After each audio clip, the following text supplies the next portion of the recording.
Thank you all for joining us for the non-academic job offer and salary negotiation workshop. Joining us today are Tiffany Whitehead, Corporate Executive Recruiter at Credit One, Teresa Sulit, HR Business Partner at Akita Health, and Carl Davis, Assistant Vice President and Manager of Corporate Recruitment at Mesro Financial. They are going to be discussing non-academic job offers from a variety of perspectives, including what you should do when you have a job offer and how to evaluate one. I'm going to hand it over to them to introduce themselves, and then we're going to open it up to questions. So I will pass it on to Tiffany. Hello, everybody. Thank you so much for having me. My name is Tiffany Whitehead, and I am the Corporate Executive Recruiter for Credit One Bank here in Las Vegas. I've been in talent acquisition and recruitment for just under 15 years. This is my fourth time back for this workshop, and I'm very happy to be here. I'm Carl Davis. I've been with Mesro for about 4 years. I'm the Vice President of Corporate Recruitment for the firm globally, and I've been in recruitment for over 25 years. So my name is Teresa Sulit, and I've been in HR for, 15 plus years. I stopped counting at 15. That's my limit. And been with healthcare, and I think this is my second time doing this workshop with the UNLV. So I'm glad to be here. Thank you so much. So let's just jump right into our topic with our first question. Do most job offers include the same key components, and if so, what are those? And let's start with Carl. Well, I would, different things for different companies. I think for the most things that are common will be salary, typically a bonus. Sometimes it'll be articulated. Sometimes it'll be a pay for performance or maybe a discretionary bonus. And then in some senses, there'll also be a sign-on bonus in some cases. And I think what's also typical would be your PTO. Thank you. Anything to add, Tiffany? I would piggyback off exactly what Carl said. Typically, you're going to have a total comp package, which is literally what he's describing, right? Everything that you spoke to your hiring manager or the recruiter about is going to be included. And the only thing I would add is the benefits package. Typically, a company will include what the cost of your benefits are going to be at that time. Mm-hmm. Yeah, but sometimes in the beginning of the, let's say you're looking at the ad, sometimes those information are not available. So sometimes as far as the salary, they will give you a salary range, let's say from this to this. And I think it's, when you ask, then yeah, they can provide you the information, especially if it's important to you, like the benefits. So if it's not out there, then yeah, you can ask for those information. Thank you. So what type of information should an individual research so that they are adequately prepared to review and evaluate a job offer? I'll pop in here. I think the most important thing that a candidate can do when they're evaluating a job offer, and one of the most important things that they need to be armed with when they go into a negotiation is market data. And one of the most common questions that I get asked is, Tiffany, where do I go to find that market data? So you can go to the government websites. The BLS website, the Bureau of Labor Statistics, has free national comp data on there that candidates can research and get a really good understanding about what that skill set pays.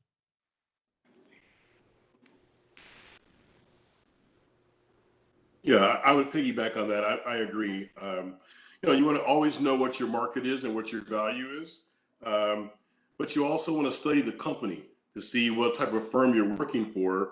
Their longevity, maybe what their revenues are. There's times you can find out maybe if the firm has ever been in any financial situations. Because if you're planning on going there for some time and you're making it a career as opposed to a job, then you want to make sure it's a stable organization that can sustain, that hasn't gone through any major recessions or major layoffs.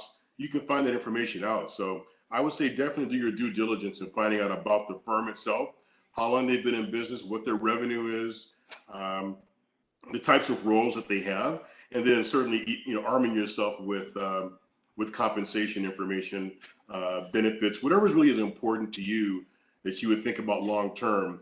You should do that due diligence before entering into the offer negotiation. Oftentimes, you only get that one chance to put your best foot forward. Uh, it's unlike a car dealer. They don't. It's not a go back and forth with the car salesperson.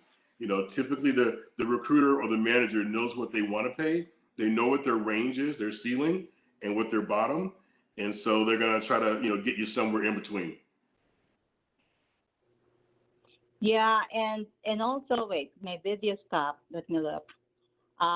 So aside from also, you also want to make sure that the job you are comparing is what the market or what your data is. So you want to make sure that the job says, let's say, for example, don't just rely on the job title, because that could also be misleading. So let's say, for example, you're trying to get data for HR director in Las Vegas. So you want to know how size of the company that you're applying to. Maybe it is 100. So you cannot compare that with the data for an HRD for a company that's 2,000. So you just want to make sure that you're comparing apples to apples. And also you want to also know how you compare your skills and your experiences to what the data says. So if let's say this is the salary for HR director with 5 or 10 years experience, you want to see how you measure up with that experience or with that skill level. Thank you. So if there is something that we would like to negotiate or change about the offer we receive, what is the appropriate way to express our concern?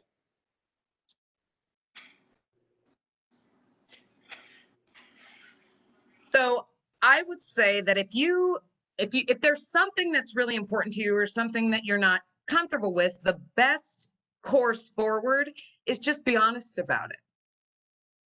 I think that it's really important that you start off on a good foot with your potential employer, and it's really important that you gather the courage to be able to have what might feel at the time like a very difficult conversation.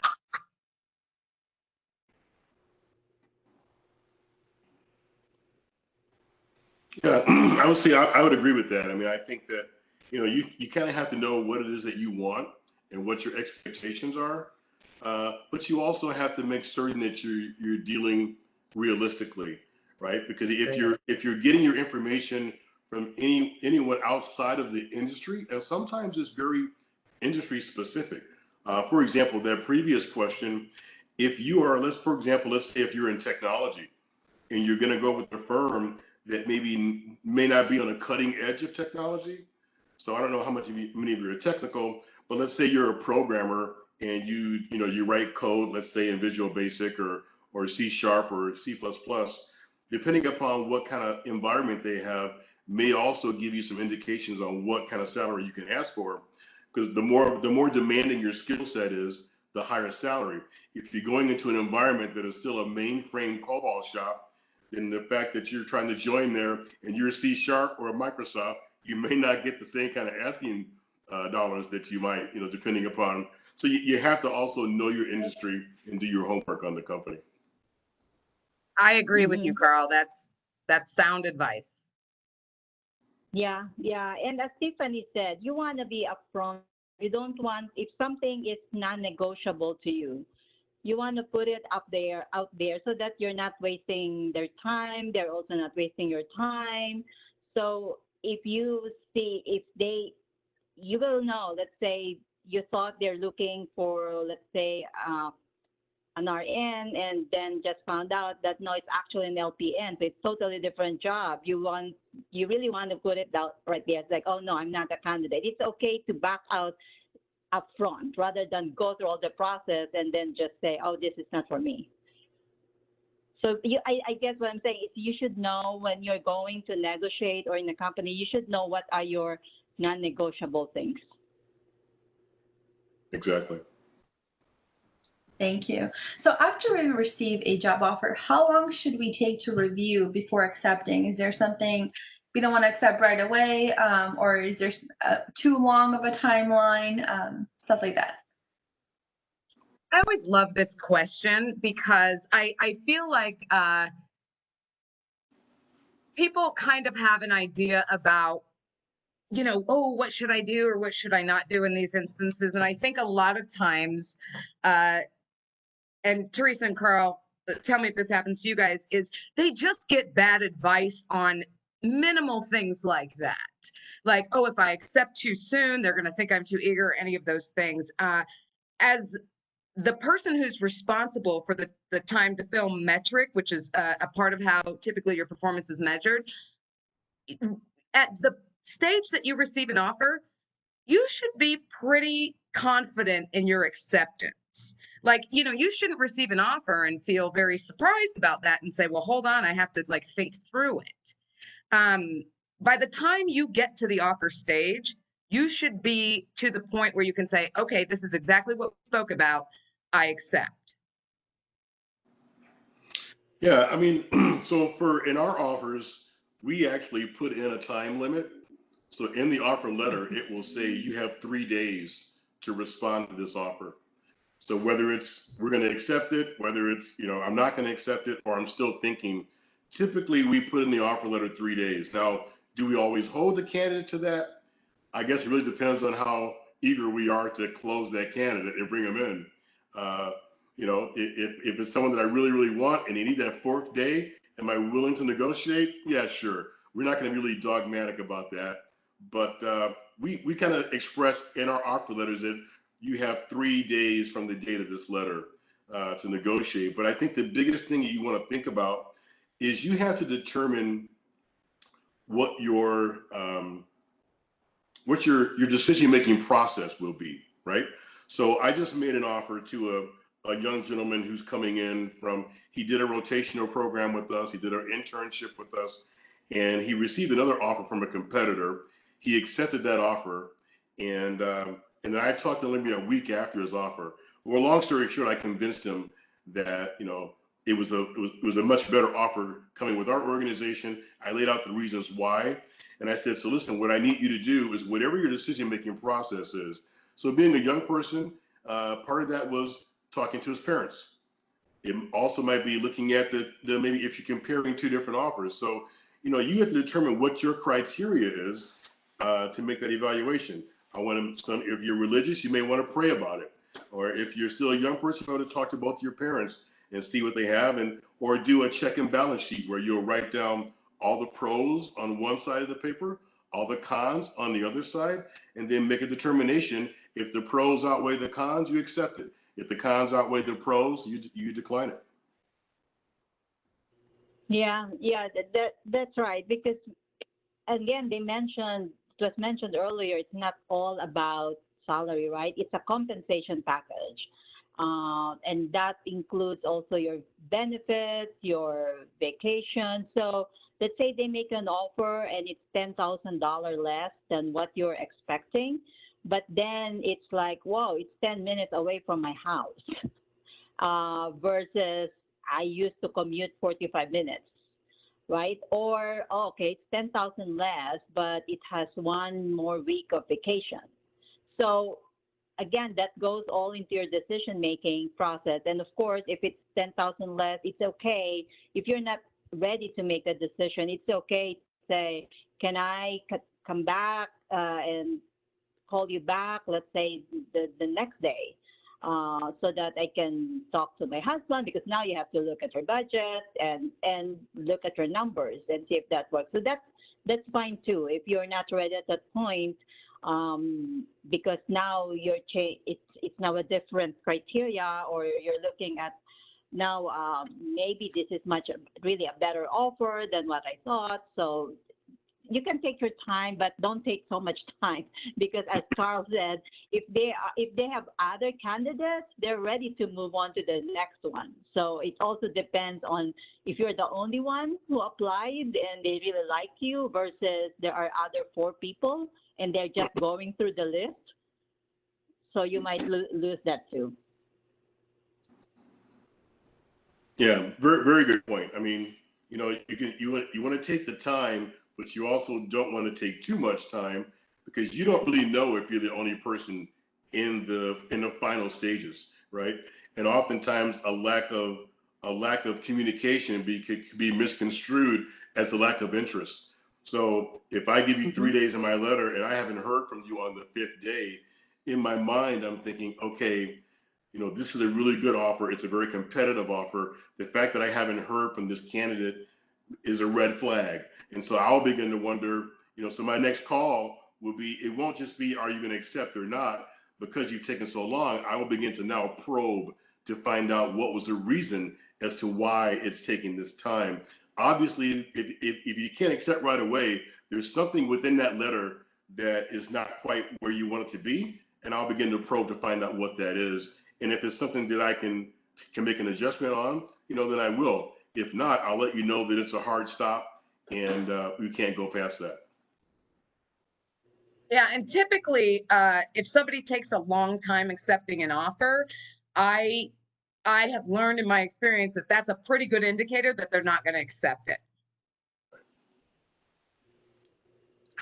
Thank you all. So a lot of us get super nervous about this part of the negotiation because some of us might think that employers look down on individuals who negotiate or make counter offers. Is this really the case, or do employers see this as a valuable trait or just something that's super common?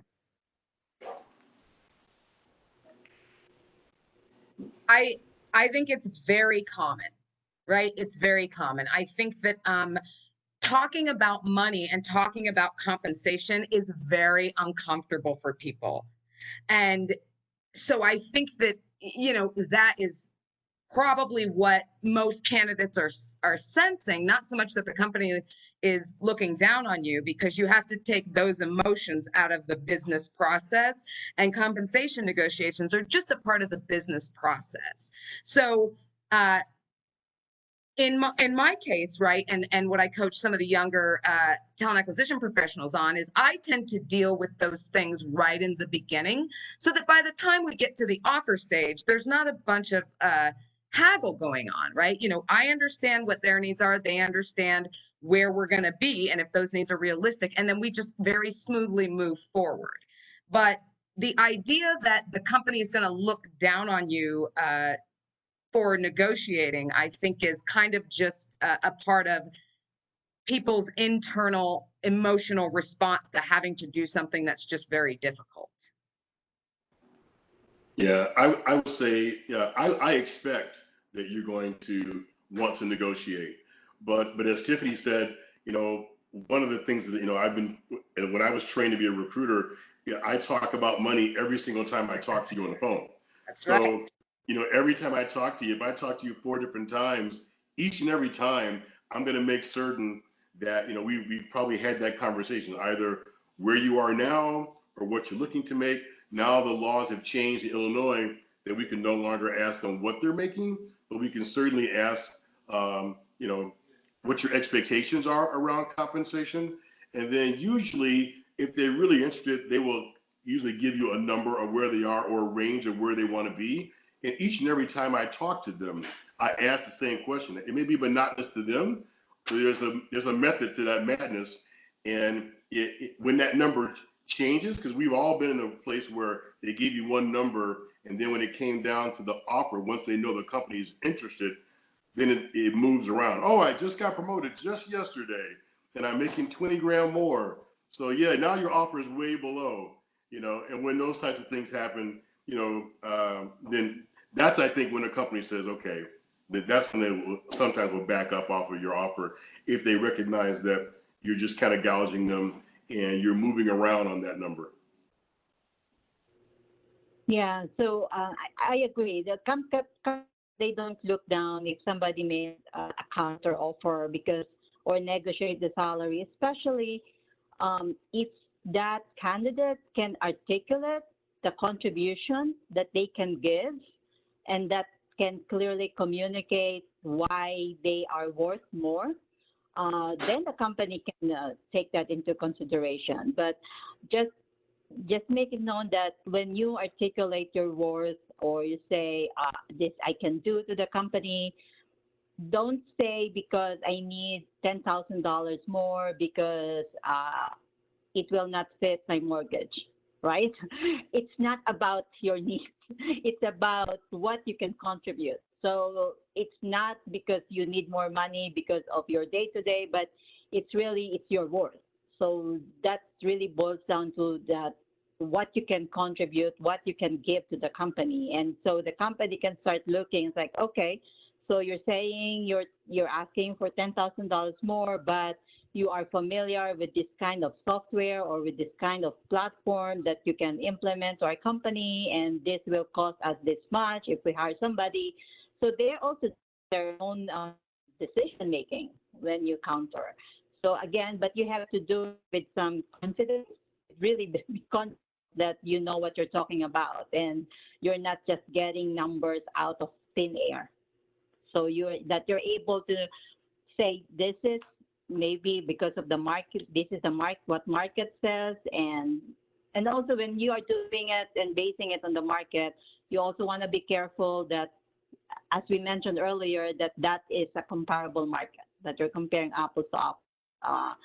I usually say sometimes the salary.com, that's so very that number is so high that it's usually it's not really realistic. So you want to make sure, as Tiffany said, there's several that you want to use when you're doing your market survey for your salary. Don't just rely on one and see which one is really fits you. But no, it's not. It's not negative if you ask for if you negotiate for a salary as long as you do it well. Thank you. So we have a question in the chat here. How often do companies make an offer at the end of an interview, and how do you handle that negotiation? So I would say, again, kind of like anything, right? That's a little bit dependent. It depends on like what kind of role.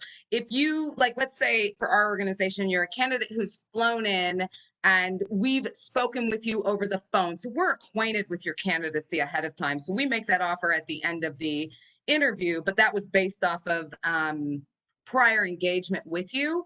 A lot of those things you should deal with ahead of like coming out for the interview or going on site for the interview.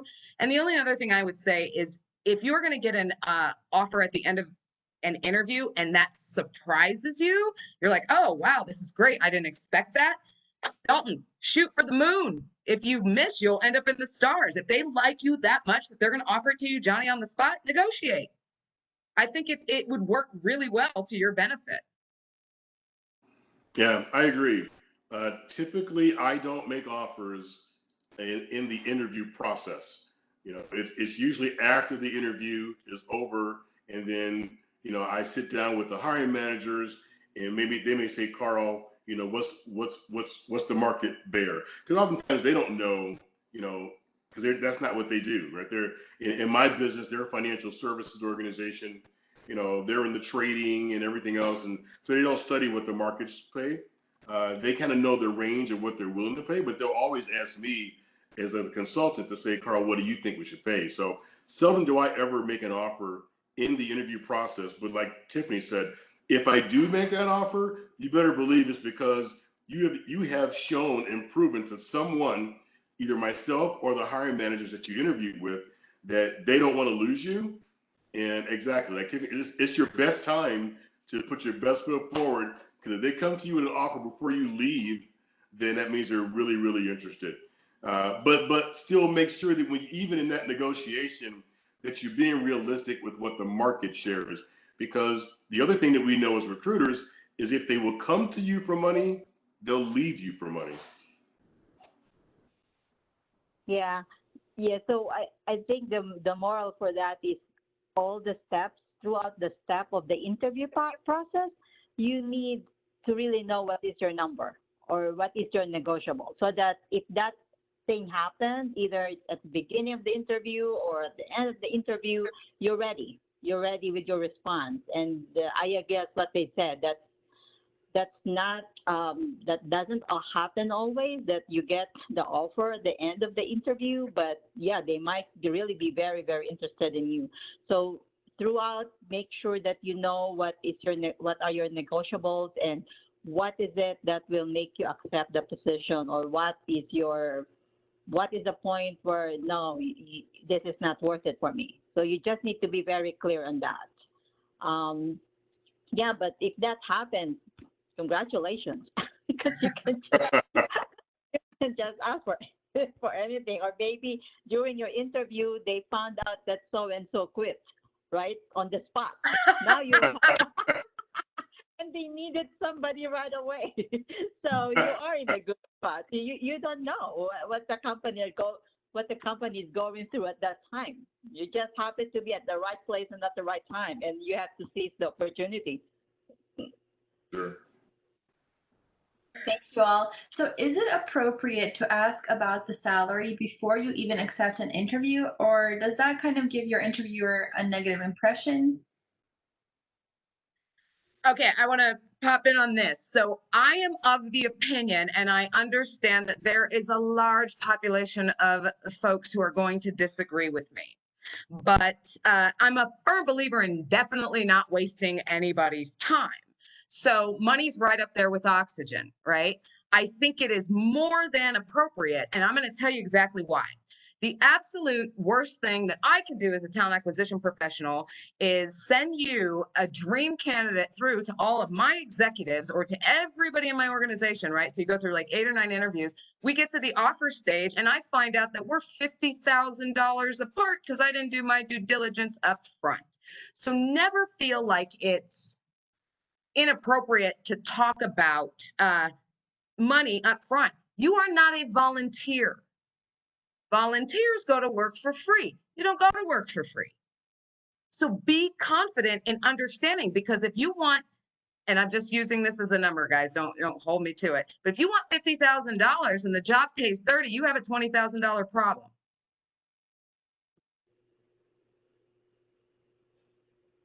Yeah. Yeah, I agree. I think you should, I think we already mentioned before that you should know the market and then know your worth, and then not be afraid to communicate that. But make sure you've done your homework, because, a lot of it depends on, for me, I've been doing this for over 25 years. So, I've trained thousands of recruiters, and, I do this in my sleep. So certainly, if you're going to come to me and negotiate, you certainly better understand your numbers and why you're asking for 20 or 30 grand more, and be able to articulate that, because I certainly will know how to come back and tell you why we don't believe that, that it's worth that particular role or that particular compensation. Yeah, I'm also one of those that I don't want anybody to waste anybody's time. So what if it's not obvious, or if it's not posted, you can, especially if the title is not really very specific, you can ask. You don't need to ask for exact. You can ask for a salary range. What is the salary range for this position, and see if that is acceptable to you. They can offer you the lower end or the higher end, depending on your interview or your qualifications. But if you are already making 100,000 and they say, yeah, the salary range is 70 to 90, and that is not negotiable for you, then you can just say, okay, I'm sorry, but that is below my salary range. And then you save everybody's time. So yeah, I think it is okay. It is okay to ask for that. Because again, you will need to have to do a lot of digging to really find out what this job is. You usually won't have to wait that long. Any recruiter that's worth their weight they're going to come to you early on because they want to make certain that they're not wasting their time or your time or presenting you to their clients knowing that they can't deliver, right? So they're going to ask you up front what your range is and what you're willing to do. So I'm going to get that out of the way first. I'm going to know before we go into a second interview, I'm going to know what your expectations are, either or where you are now and what you're looking for. And if you're outside of that realm, I'll say, you know what, this particular role's range is between here and here. Would you still like to proceed? And then if, typically if it's a 20,000 or whatever gap, they'll let you know, no, I can't move forward. And then right away. So most recruiters are not going to allow the process to go a long period of time where you felt it was a really big waste of time. We're going to find that out right away. Thank you. So we have another question in our chat. When answering a question from the potential employer about salary expectations, is it best to have a range with your preferred amount at the top, middle, or bottom of the range you mentioned? The difference between getting what you want and not getting what you want is saying what you want. I have a friend of mine who used to complain to me all the time about her boyfriend never gave her flowers. And I said, well, did you ask him? Did you tell him, you like flowers? And so I never could understand that. So, and another thing with like comp ranges, I can't even tell you, probably 9 out of 10 candidates will say, I'll say, well, what are you looking for as far as compensation goes? And they'll say, well, what's your range? Well, what good is that going to do? If I give you my range, you're going to the top of my range. Absolutely. So I don't have, and I understand that there's a lot of, you're going to get a lot of different recruiting personalities out there. So you just kind of got to really understand what that number is and stick to it. So to Teresa's point earlier, right? You don't want to talk about, well, I've got my student loans and a mortgage. I'm not interested in that. But I do want to understand from a market perspective, why you believe that that's where you should be and that number, and then give me that number. Like, I don't, it's not a car, right? It's a Carl's point. It's not a car. Just tell me what you want so that I can tell you yes or no, we can do that. Or I can go back and get the information that I need to say, hey, I got this really strong candidate. They want this. Are you guys willing to move? Because companies pay outside of their ranges all the time. Yeah. Yep, that's true. I mean, the companies will pay outside that range, but again, you have to know your worth. You have to know why you're asking for. If I have, let's say, for example, if a 2-year analyst in my firm are making 80K out of school, or 2 years in between 80 and 100, and you decide that you want 130, then you better be able to articulate why we would pay you 130. Listen, if you're able to do that, I'll be the first one to go to my client and say, listen, let me tell you, I know they're a little higher than where you want it to be, but let me tell you why I think this candidate is worth the 130 they're asking for. And I'll begin to be an advocate for you because you were able to sell me on it. If you can't sell me on why I should pay you more than what the range is, then it's going to be a challenging to get that, that dollar amount. Yeah, and sometimes they will ask, okay, so what is your minimum salary requirement, right? And you can just say, yeah, my minimum is 80. Okay, don't say my minimum is 80 to 100. That's not the minimum.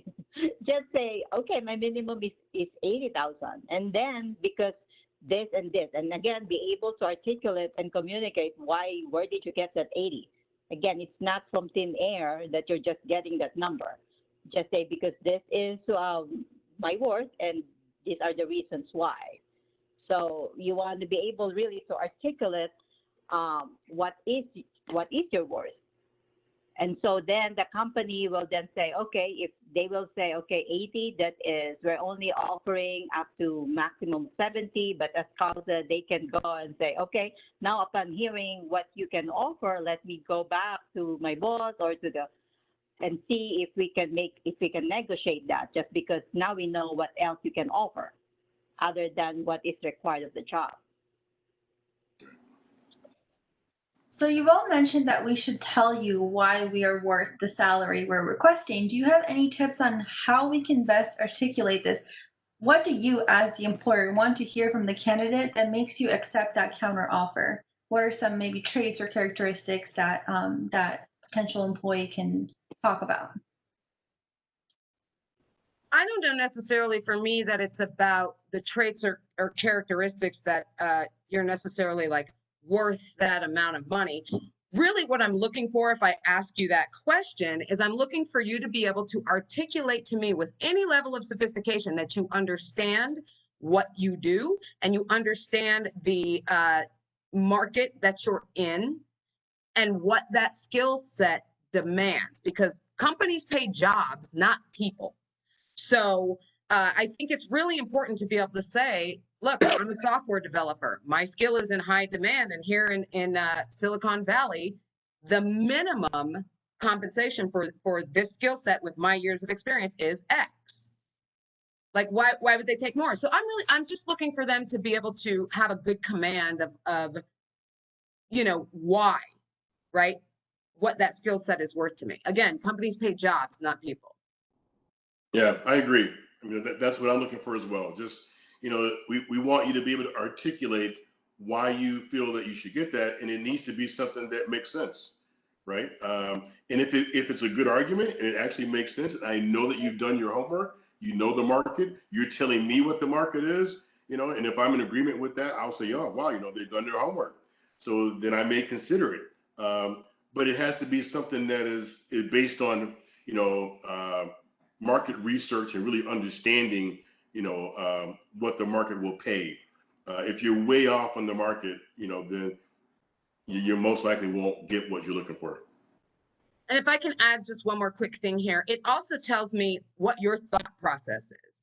And that's really important, right? Because if you are way off on your compensation expectations, it tells me something about your level of confidence, I'll call it. I want to understand like where you got that number. And I have a really famous story that I tell about brand new grads coming right out of school with their bachelor's degree. And I had a young man call me one time, and we were making the offer, and he wanted $90,000. He had zero experience. So I walked him through that. I said, okay, well, have you ever had a job before? Remember, the guy's fresh out of college. No. Okay. Why do you think $90,000 is what you should get? And he gave me the same thing that I'm sure Carl and Teresa both heard.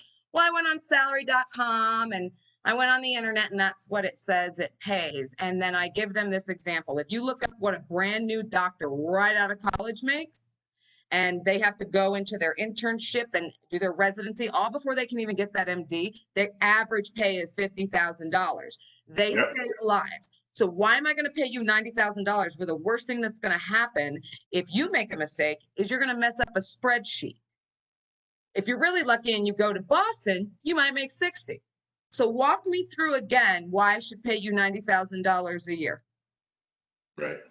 Typically, that analogy will solve the that irrational expectation problem. Now, if they're coming out with a skill set that demands 90 and they can articulate that and they can say I have one of the rarest skill sets in the world, 90 is nothing, I'm giving you a deal, well, then that's a different conversation. Right. Yeah. So did you just bring him down to earth, Tiffany? Oh, I hate to tell you guys this. It's happened more than once. That's a famous analogy I use. And believe me, I've done plenty of my own Google box searches on how much does a doctor make right out of school. So take that as a tip for my contemporaries here. Yeah, exactly. And when we do also, when we say research, aside from the market, right, part of the job is also knowing the company. So let's say, because you research the company and you found that, oh, this company is expanding next year, right? They're opening more beds. That you have a hospital opening more beds next year. And then during the negotiation, or even before the negotiation, during the interview process, you articulated that you have gone to 1 or 2 expansions of a hospital. So that is an additional skill set that they probably other candidates don't have. And so that is something that you can bring to the table and say, yeah, aside from my years of experience, I know you are expanding next year and you're opening new programs, and I have this experience from this company and this company that I successfully opened 50 beds. So that will bring them to like, oh, this is an additional. So that can help with your negotiation. Again, it's all research and knowing what the company needs and what you can give them. Yeah. Yeah, just be prepared. I mean, like, even like Tiffany said, if you can sell me on it, then it also tells me about the way that you think on your feet, and did you do your preparation? So if you come to me with stuff that's illogical, then I'll know it tells me more than just the fact that you're a bad negotiator. It also then makes me question your ability, because if you be willing to put an argument forth that does not make sense, then what else would you do that does not make sense, Thank right? you, Carl. Thank you. Thank you all. So our next question that's in the chat is more related to the job search. Do you have any advice for students with little or no relevant experience on how to approach recruiters or potential employers? Yeah, I think here's the thing. If you have little or no relevant experience, be humble, be willing to learn, be eager, be hungry. If you're looking for the perfect fit right now, really the money and the perfect fit isn't your objective. Your objective is to gain that experience. And so oftentimes I find that folks who approach us who just are like, I'm telling you, like fresh out of school and really haven't worked in the industry before, tend to not have a solid understanding about how to get that. So you'll see these memes all over LinkedIn. You'll see stuff where people are like, they want somebody with experience, but how can I get experience if I can't get a job? Well, what did you say no to? There's always another side of that coin. So, and volume, right? Keep going. Something will present itself, but don't be so quick to be like, well, no, this isn't exactly what, my degree is in information management. So if it doesn't match that, forget about it. I got news for you guys. 90% of the people don't work in their degree field a lot of times. So be eager, be hungry, be humble, and be willing to take a chance. Yeah, I would agree with that, especially with the humility. But in addition to that, also, so oftentimes I'll look at a resume, and so maybe you don't have the experience. So the other things that I may look at is your GPA, or your ability to articulate what it is you want to do. And I may say, hey, I'll go back to my manager and say, listen, the guy doesn't have any experience or shouldn't have any experience, but great attitude, very humble, willing to work hard, willing to do whatever it takes, right? We'll start at whatever we need them to do. They have a great GPA. I love the way they process things. They think really fast on their feet, and I think they'd be really good for this particular role. You'll get a recruiter that will help sell you to the client. So know what your strengths are. If you know that you don't bring the experience, then find something else in your background. Maybe talk about internships that you've done. Maybe talk about programs that you've been a part of. That might show your resilience, might show that you've got that stick with it attitude.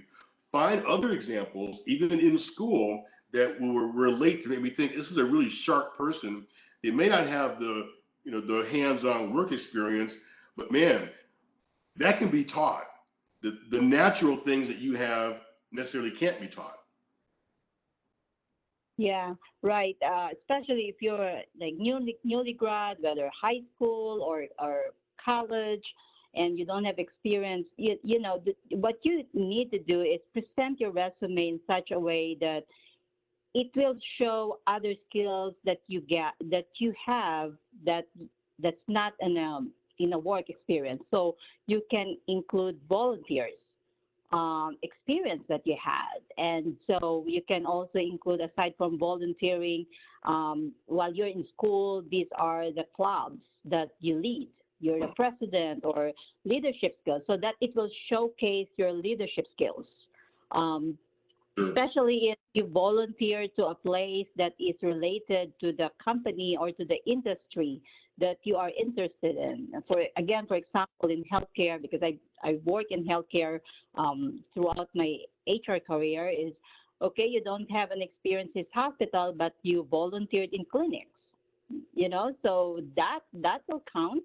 So it's not like just zero. Or you also have attended some certificate, you got a certificate in, you're very good in some kind of a software or a program. Include that, because that might happen to be something that they are using, that the company is using. So don't be afraid just because you don't have experience. Everybody started somewhere. Everybody started somewhere, especially if you want to start in an industry or in that company. You don't be lower, as again they said, be humble. What your goal is to be in that company or to be in that industry, and then once you get in, that's when you blossom. That's when you start looking, where's my next step? Yeah. And if you can get involved in an internship, I would say do it. In financial services, we bring in 35 interns every single summer, and it's a 9 or 10-week program. And from that program, probably close to 40 to 50% of those interns, when they graduate, they come back and we have offers for them. So if you can find an internship that's doing what it is that you want to do, I would say do as many as you can.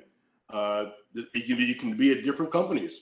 So at the end of the day, when you explain kind of what your internship was about and what you were doing, we are able to translate kind of the things that you may have been doing in that internship with what we believe you can do if you hit the ground running and coming into the firm.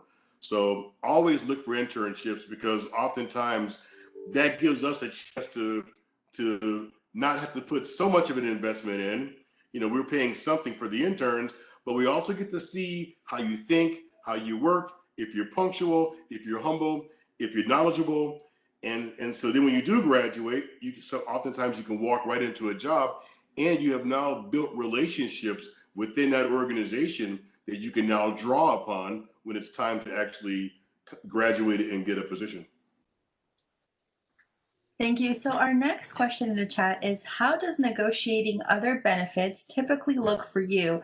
And how do these factors relate to also negotiating salary? So for example, PTO, bonuses, etc. So in my experience, companies typically have a predetermined plan, right, that they're going to offer. So for things like PTO and benefits and things of that nature, oftentimes they're going to have kind of a set thing, and people often really want to negotiate that. The challenge for the organization is they have to be real careful on some of that stuff, because if you do it for one, you got to do it for everybody. So I think if you don't ask, the answer will always be no. So always ask. But here's the thing: if they tell you like, oh, we only offer this as far as the bonus program, or we only offer this as far as the PTO, the benefits program, just understand that that's likely not somebody trying to push back on you. There are certain, human resource standards that we have to meet to make sure that we're being equitable to everyone.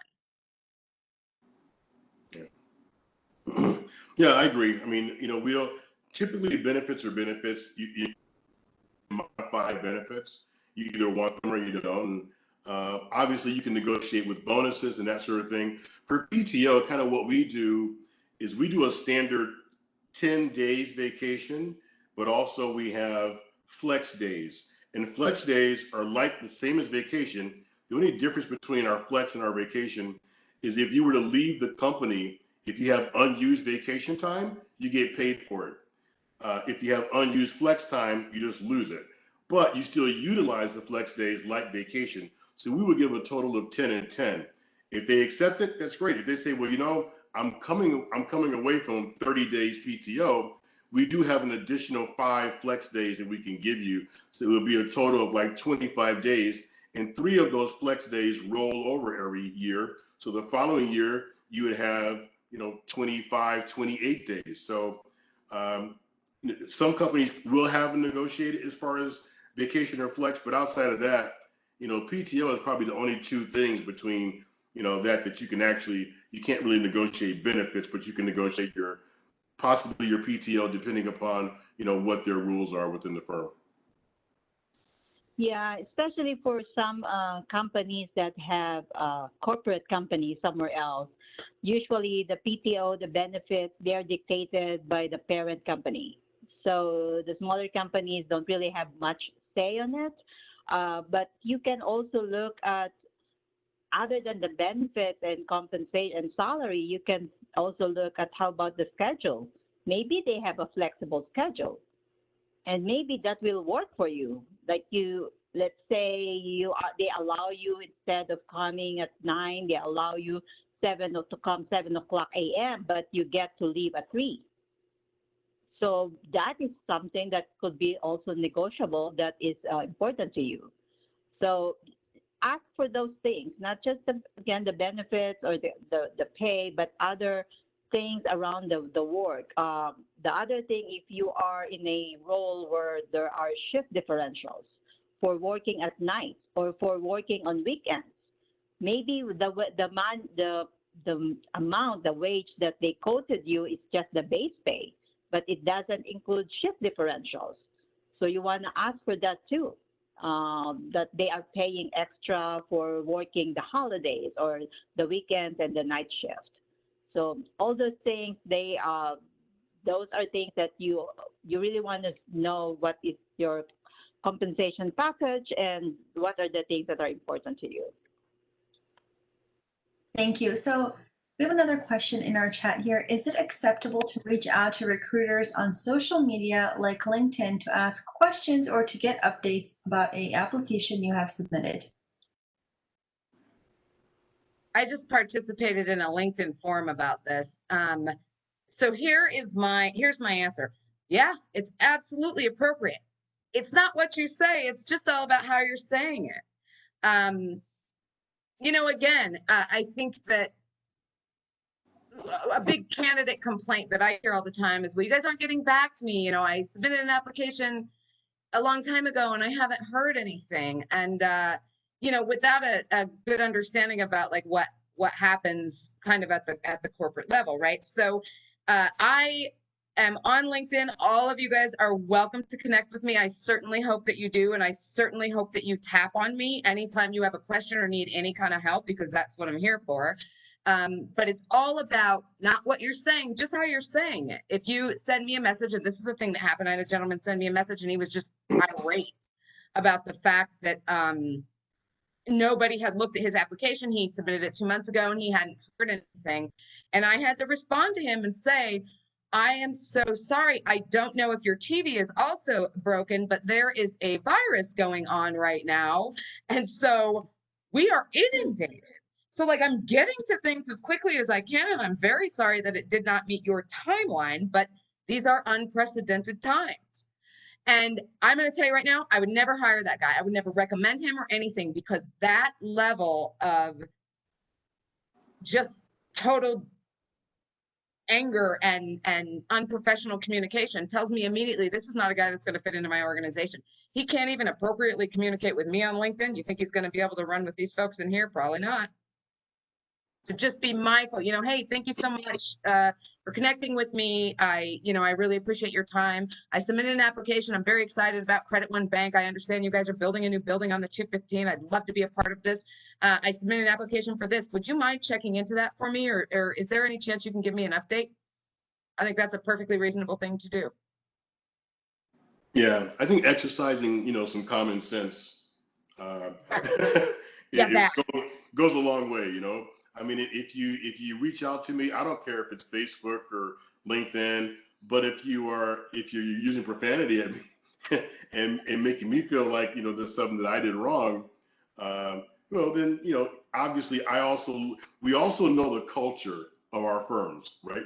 We know what our culture is like, the types of people that we hire, the types of people that are successful and those that are not successful. So every time you show yourself to the recruiter, you want to show your best self, right? And so, I would say I would have a problem in any way that you reach out to me, as long as you're respectful and you use common sense when you do it. Yeah, and then yeah, there sometimes there's no recruiter in a company. Let's say it's one HR, one department, one HR department, and you happen to know the email. Yeah, it's fine to follow up, but you also, as I said, common sense. You don't want to appear like you're stalking them, right? Like you you follow up today and say, hey, what happened to my application? And the next day you follow up again, and that is a sure way that they're not gonna look at your application.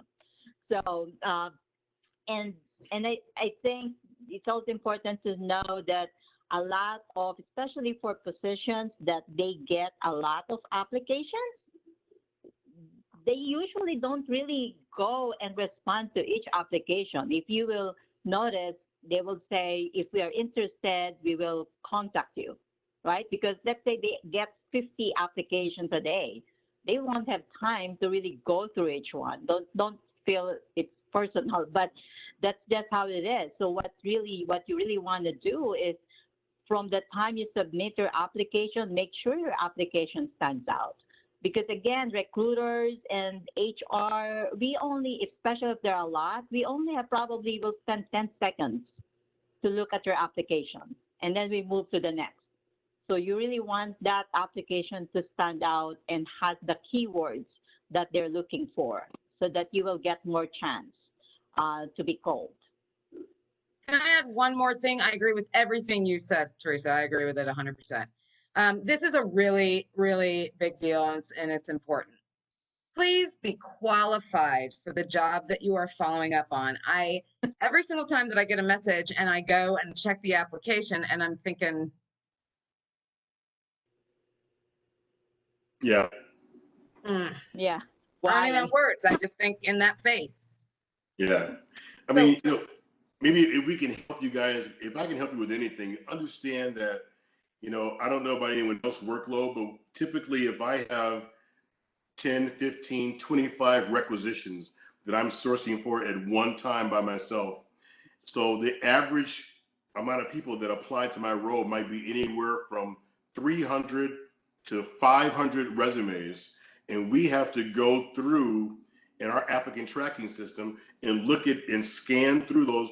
And, listen, don't give us a 4 and 5 page resume, because we're not going to go through it. We're looking for, like you said, those keywords, those buzzwords. Understand that the ATS pulls out and deciphers those keywords. So we're looking for those, we're scanning your resume for keywords or key phrases that we know we're looking for. And if we don't see it in the first page, maybe the half of the second page, I'm not going to the third and fourth, but I don't see what I need to see in your first two. Chances are you don't do what it is I'm looking for, and I'm going to continue to move forward and go on to the next person. So if we have to go through 300 resumes, we certainly can't spend 10 minutes per resume, or we never get any other kind of work done. Best thing for me, and for the love of all things holy, folks, run your spelling grammar check. Oh gosh. Yes, I agree. That's please, yeah. Run. It's right there. It's automatic. Just run it. If there's lines under the words, fix them. Yes. Yeah, I've had managers say, Carl, this guy looks really good, but they have 3 misspelled words and improper grammar. I cannot hire this person. Yeah. They look qualified, but because of that, the manager decided to pass. And after that, there's no coming back. I'm a clever recruiter, but if you have misspelled words, I don't have enough sales skills to sell him that I'm bringing someone in that is willing to present themselves. You get one chance to make a first impression. Make it worth it. Yeah, that's a deal breaker for me too, because again, one chance and it shows your details. Mm-hmm. Like if you cannot go into detail with presenting your best, and right. the recruiter and HR will ask, oh, so this is your best. Yeah, that's a representation of who you are. Thank you all so much. So As our time together here comes to an end, we're actually a few minutes over. I just want to give a huge thank you to our panelists for sharing your time with us today. Your advice was extremely valuable. I think we all learned so much here today. Thank you to all of our participants for joining us and coming to learn something new today. Have a wonderful rest of your day, and we will see everyone at another workshop. Thank you all so much. Thanks. Thank you, guys. Good luck.